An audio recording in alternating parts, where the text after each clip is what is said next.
Então, capítulo 4, verso 9. Jamma karma cha me divyam evam yo veti tattvata tyaktva deham punarjamma naiti mameti surjunam. Ainda explicando sobre a sua própria natureza, Krishna explicando sobre a sua própria natureza, em função da pergunta que Arjuna fez lá no verso 4 desse capítulo aqui.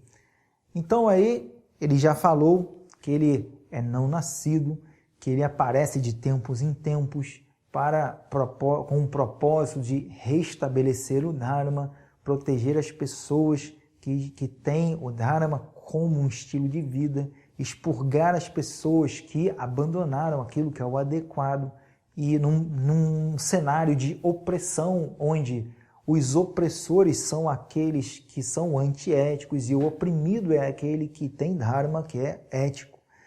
Ele já explicou a sua natureza, que ele não aparece aqui nesse mundo como a gente aparece, como um corpo material, produto de avidya, da ignorância, que gera um karma, mas que ele é um produto da sua própria natureza. Então a gente deu o exemplo, explicamos aí a causa inteligente, a causa material, qual é a relação em termos de Krishna entre causa inteligente e causa material.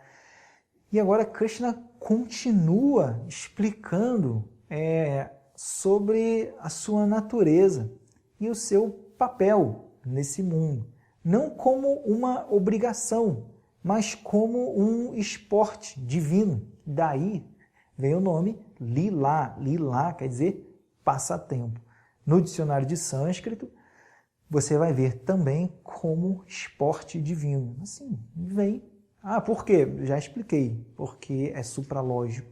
Essas são coisas que você só aprecia. Por quê? Porque a lógica é limitada.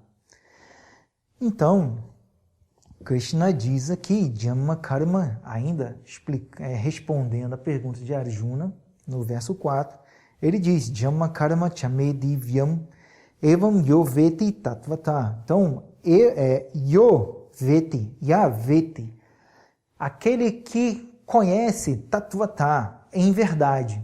Tá? E é muito importante essa frase, né? Aquele que conhece em verdade, Tattvata. Porque você pode dizer, você ouviu falar de Vedanta? Já ouvi falar.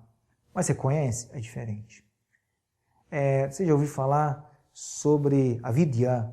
Não, já ouvi falar. Mas conhece? Não. Então, não é só o ouvir falar. Eu ouvi falar da natureza desse absoluto. Eu ouvi falar da natureza desse que é Brahman. Mas é aquilo que você reconhece, que você conhece em verdade. Quando você conhece em verdade, significa que você conhece sem lacunas, sem falhas, sem folgas. É um conhecimento que não mistura verdade e inverdade ao mesmo tempo. Tá? Que não, é um conhecimento que tem um fundo de verdade, mas que ele é rodeado, ele é permeado por também incompreensões, confusões. Não é esse tipo de conhecimento que Krishna está se referindo aqui. Então ele diz, Evam Yoveti Tattvata. Então aquele que conhece assim Tattvata, em verdade. O que? Conhece o que? Então ele diz, Jamma, o meu nascimento, a gente já viu isso. Lá no capítulo, no verso 5, ele falou, Bahuni me vetitani jammani. Ele falou, muitos dos meus nascimentos se passaram. Depois, lá no verso 6, eu acho, ele falou, Ajopi san avyayatma. Então, mesmo sendo o quê? Aja, não nascido. Peraí, ele falou que tem nascimento. Depois ele fala que não é nascido. E agora ele está falando que tem nascimento. Agora que tem um nascimento, que na verdade, esse nascimento, como eu já expliquei, não vai custar nada explicar de novo. Não é como o nosso corpo aqui, que é produto de avidya, da ignorância, que é desenhado pelo karma, que é limitado pelo tempo, que sofre ciclos, que sofre ascensão e declínio. Não. O corpo dele é produzido pela sua própria energia, pela sua própria natureza.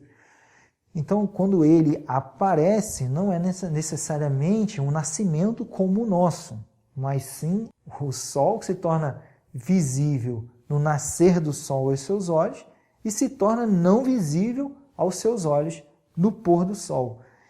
Então, Krishna é como o sol, ele não some, ele não nasce e morre, ele é sempre o sol, o mesmo. O que acontece é que ele sai do campo de visão, ele some de uma determinada parte, mas ele está em outro lugar, como o sol, assim, nesse exemplo aqui. Então, ele vai dizer, Jama karma chame divyam evam yoveti tatvata. Então, aquele que conhece em verdade que o quê? Que Jama e Karma divyam, que tanto o meu nascimento, o meu aparecimento, né? Lembra do sol, e também Karma, a ação, né? A atividade, eles são divyam, eles são divinos. O que é o divino? Divino significa que não é um produto da ignorância, que não é um produto do karma, que não é um produto do tempo, que não é uma junção de um objeto, dos elementos materiais que estão formando isso. E não está preso ao tempo, que não é relativo ao tempo, não é relativo ao espaço. Então, esse divyam, essa palavra divino, significa que é transcendente. Que é transcendente a quê? Tempo, espaço, matéria, modificação. Que é transcendente a qualquer tipo de ascensão e declínio, de ganhar atributos e depois perder atributos. Ele é isento dessa ação do tempo e espaço e de qualquer tipo de modificação. Então, aquele que conhece o meu nascimento como transcendente, como divino, e também as minhas atividades. Aí ele vai dizer, Tyaktva-deham, tendo abandonado o corpo, punarjama naiti. O que vai acontecer ele, tendo abandonado o corpo, ele não nasce novamente. Essa pessoa, punarjama, ele não tem outro nascimento. Então, o que é o samsara? O samsara você morreu, o corpo morreu.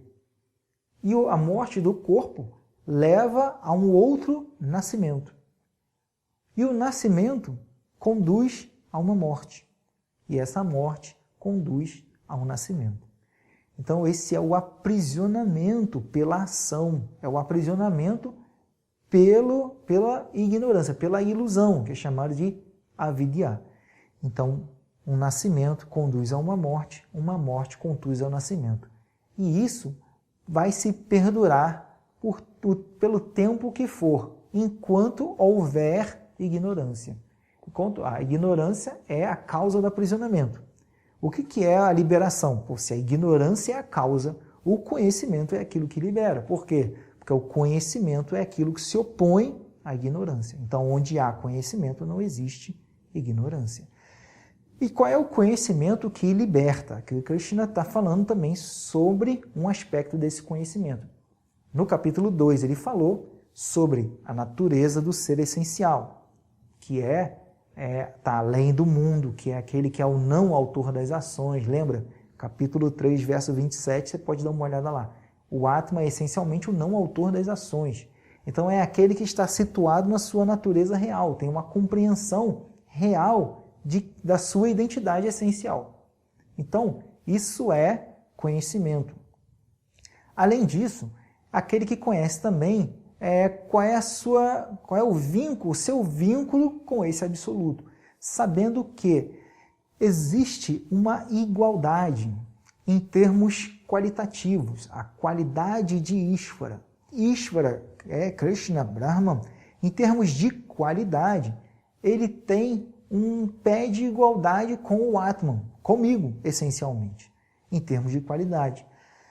E qual é essa igualdade? No que diz respeito a essa igualdade? Diz respeito à qualidade. Por exemplo, você pega o oceano e você pega uma gota desse oceano. Você vai dizer que eles são iguais. Iguais em quê? Em composição química, em qualidade. Mas eles são diferentes em é quantidade. Então, existe uma simultânea igualdade e diferença. Então, conhecendo essa igualdade e diferença simultânea e o vínculo com esse absoluto, é uma pessoa, Tyaktva-deham, abandonando o corpo, Naitimameti Sorjuna, ela não nasce novamente. O que acontece com ela? Man eti. Ela vai, né? A raiz i quer dizer ir. Está no presente indicativo. Então, essa pessoa, ela vai. Quem vai a algum lugar. Então, pede objeto direto. Então, se vai, verbo de movimento, pede acusativo. Então, qual é a palavra que está no acusativo? Man, min. Então, quem é essa pessoa? Tendo abandonado o corpo, vai a mim. Ela encontra a mim. Então, ela encontra a igualdade qualitativa comigo. E ela não precisa mais nascer nesse mundo. É isso.